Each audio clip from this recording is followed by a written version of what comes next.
name of God,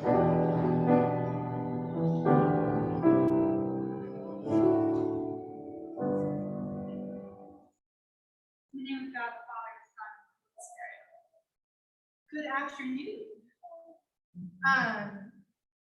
If you've been with us for a couple of weeks, you know that we have spent the last few weeks preaching from the Sermon on the Mount, which is a long sermon that Jesus gave at the beginning of his ministry in Matthew. And last week, Ed preached to us about how Jesus didn't come to end the law or to bring change or destruction to the law, but instead to fulfill it. That not one iota, not one dot of the law was going to be destroyed, but rather fulfilled. And at the end of that section of the Sermon on the Mount, Jesus said, "For I tell you, unless your righteousness exceeds that of the scribes and the Pharisees, you will never enter the kingdom of heaven." And that's a pretty high standard, considering that the scribes and the Pharisees, their entire careers were oriented around understanding the law, breaking down the law, preaching the law, and following the law perfectly. Later in Matthew 5, Jesus is going to say that we ought to be perfect as our Father in heaven is perfect. And in saying that, he's quoting the book of Leviticus, where the law comes from, which says that we ought to be holy as the Lord our God is holy. A very high standard indeed. Holiness isn't a word that we really hear outside of church. So before I continue, we're going to define holiness. To be holy simply means to be set apart. The Sabbath is holy because it's a day that's set apart for resting and for worship. The temple is holy because it was a building set apart for worship and for giving offerings. Communion is holy because it is set apart. And so in saying that we are holy, God is saying that we ought to be set apart for the purposes that God has for us. That means that just obeying the law isn't good enough. Holiness involves submitting our whole selves, including our minds and our hearts and our spirits and thoughts and feelings, to the law and the will of God. So in today's reading, in Matthew 5, Jesus is going to go back to the 10 Commandments, which were the original law given to the people. The law can be defined in many ways. You can start with the very most distilled, smallest version of the law, which Jesus gave, and was also in Leviticus, that said, "You shall love the Lord your God with all your heart and your soul and your mind, and you shall love your neighbor as yourselves." It's the simplest version of the law. Then comes the 10 Commandments, the first law that was given to the people of Israel. And after that, there are 27 chapters of Leviticus and 34 chapters of Deuteronomy, full of laws. In fact, the Talmud, which was kind of an interpretation of the law that rabbis put together, is 6,200 pages. There's a lot of law for the people that Jesus is talking to know and to follow. But again, Jesus said that the whole law could be summed up in loving God and loving our neighbor as ourselves. The problem that the people Jesus was preaching to had wasn't that they didn't know the law. It wasn't how much law there was. It wasn't that there were too many things to follow and they couldn't possibly do all of it.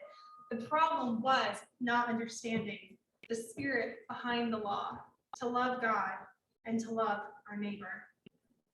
In today's gospel, Jesus tells us that there is another way other than memorizing the 613 laws in the Old Testament to be in harmony with the will of God. And he does that by giving us 4 examples, 3 of them from the 10 Commandments. So in this sermon, Jesus focuses on loving neighbor by warning against some pervading sins that probably everybody has struggled with at some point: anger, lust, and deceptive speech. In preaching about these 3 sins, Jesus addresses probably everyone in the crowd he's talking to and everyone in this room. And he offers a very specific structure in talking about these laws. He says, "You have heard it said," and he gives a law from the Old Testament, "but I say to you," and he brings the law into the heart. And then he gives specific instructions to his people on how to follow it. So the first of these 3, Jesus says, "You have heard it said, you shall not murder, and whoever murders will be liable to judgment. But I say to you, everyone who is angry with his brother will be liable to judgment." Jesus says that the law, "do not murder," can be brought to its heart in the command, "do not be angry or insult your brother." This is a challenging challenging one. Jesus himself got angry. We see it when he goes into the temple and he overturns tables in the marketplace, and he is angry at the exploitation, at the money lenders who are taking away from the holy place in the temple, and he becomes angry. And we too become angry. Sometimes righteous anger at injustice, and sometimes other kinds of anger.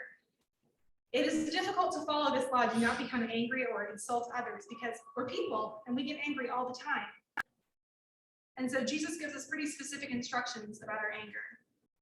The issue isn't necessarily the human emotion of anger, of frustration. But he says that when we hold on to our anger and allow it to poison our relationships with others, that we are sinning. If we are offering our gifts at the altar and remember that our brother has something against us, that we must reconcile ourselves to one another before we can come before God. Holding on to anger, holding grudges, is a poison to our relationships. We might get mad, but the issue at the heart of this commandment is getting carried away in the madness of our anger. Paul wrote in Ephesians 4 that when we are angry, that in our anger we ought not sin. And again in Romans, if it is possible, as much as we can, we need to be at peace with one another. The law said, do not murder, but Jesus says, do not be angry.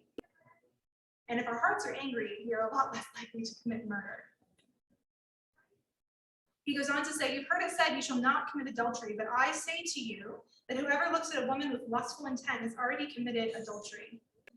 Again, Jesus is not talking about fleeting human temptations. Just like he's not talking about that initial reaction of anger, the emotion that Jesus himself felt in the temple, he's not talking about noticing a beautiful person or even the experience of desire. He's talking about allowing ourselves to be caught up in that, to experience lust, to dwell on and have uncontrolled feelings for another person that are sinful. Just as uncontrolled lust can destroy relationships, so can uncontrolled anger. And if there's a thing that tempts us toward lust, it's to be avoided altogether, lest we be tempted. Jesus goes on to talk about divorce, and I'm going to skip it and come back to it. Because the fourth commandment that Jesus addresses is another one of the 10 commandments. You heard it said, you shall not swear falsely. And the 10 commandments say you shall not bear false witness. But I say to you, do not take an oath at all, either by heaven or by earth. If you ever heard someone swearing, saying, I swear to you, this is the truth. I swear to the Bible. I swear on whatever the case may be. I don't know about you, but I always think, what about when they're not swearing, that they're telling the truth? Should I only believe them when they're swearing that they're telling the truth? As Christians, we're meant to be honest in all of our speech, and we should not harbor any deception in our hearts. We ought to let our words be truthful and loving so that they can be relied upon. And just as uncontrolled anger and uncontrolled desire can poison our relationships, so can uncontrolled dishonesty poison relationships. So Jesus addresses 3 of the 10 commandments, and he expands on them. He tells us how those actions that were commanded against in Scripture relate to issues of the heart. He also addressed divorce, which is not one of the 10 commandments, but is in the law and is deeply linked to the other laws. In Jesus' time, there were 2 parties who had opinions on divorce. And the commandment that if a man wishes to divorce his wife because she does not please him, or he finds something objectionable about her, he can write her a certificate of divorce. To one party, the something objectionable meant that the woman had done something very, very wrong. She'd committed adultery. To another party, the passage where it says that if a woman does something objectionable, his wife can divorce her, could mean that whatever the man thought wasn't good about the wife was a cause for divorce. And as people do, the people of Israel went to go with the looser and more permissive meaning. It could mean that if a woman was no longer attracted to her husband, he could divorce her. If she burned the meal, he could divorce her. If he saw a more attractive woman and wanted to marry her instead, he could divorce his original wife. Not only were these people allowed and able to divorce too easily, but the men who left their wives were leaving them financially destitute. Divorce lies wholly opposed to the love of neighbor that Jesus describes in Matthew 5. And it violates all three of the other sins that he mentions. It is the breaking of a vow. It is often poisoned by anger. And Jesus says that when a man divorces his wife, he makes her commit adultery. Among Christians, there ought not to be any divorce, and yet we read in Matthew 5 how badly relationships can be poisoned by sin. It shouldn't surprise us that relationships end and that there is pain because there is so much sin in the world. But broken relationships are an affront to the law of God, which commands us to be holy as he is holy. So Jesus gives 4 commandments from the law and expands on all 4 of them. First, that we should not murder because we should not have anger in our hearts. We should not commit adultery because we should not be looking at one another lustfully. We should not divorce because we should have care and love for the person that we've married. And we should not break oaths because we should be honest enough not to have to swear in the first place. Jesus wanted the law to do more than govern his followers' behavior. He wanted it to govern their whole lives and bring them toward true holiness. It's not enough just to not murder. That's something that most of us can follow pretty well. It's not enough to not commit adultery. It's not enough to not get a divorce or to not break an oath. The law's intent is to shape us towards the holiness of God so that we can be holy and set apart for what he has done for us. I think Jesus could have used any commandments from the Old Testament to make this point. He could have chosen any of them to say, the issue is not your actions. The issue is your heart. And from the heart, our actions come. But he chose these 4 because they're so pervasive. All of us have struggled with anger, with lust, with deception, and likely all of us have been affected in some way by divorce. And Jesus wants people to see that these common, pervasive sins are nothing to be ignored or skimmed over because they stand at odds with loving our neighbor, and therefore they're at odds with Jesus' command to be holy. Do you want to be holy? Because I do. But holiness is not about memorizing the 613 laws of the Old Testament or studying the 6,200 pages of the Talmud to really understand how to be holy. A lot simpler, maybe not easier, but a lot simpler than that is to align our hearts with the heart of God, to really ask ourselves what Jesus would do because we're becoming more and more like him. When we're saturated by the love of God, following his commandments becomes maybe not easier, but a lot more obvious. Because if you are in the law of God, you are working against anger and lust and deception and their consequences, like broken relationships. The state of our souls is at the heart of the Sermon on the Mount, far more than the actions of our bodies. In calling us to follow him, Jesus would have us live into the love of God and leave no room in our hearts for these sins and no poison in our relationships.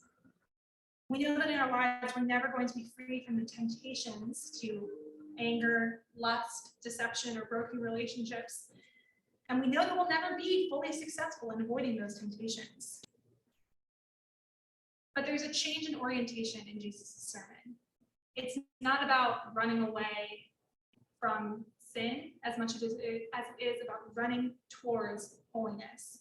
Not as much about avoiding certain actions as about striving to align our hearts with God, to be holy as God is holy, so that those actions are at odds with our desires and at odds with our lifestyle.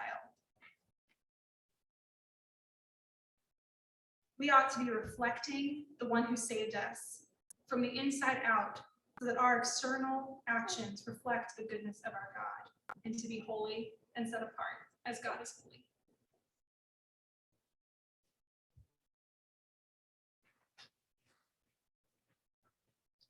Thank you, Maggie.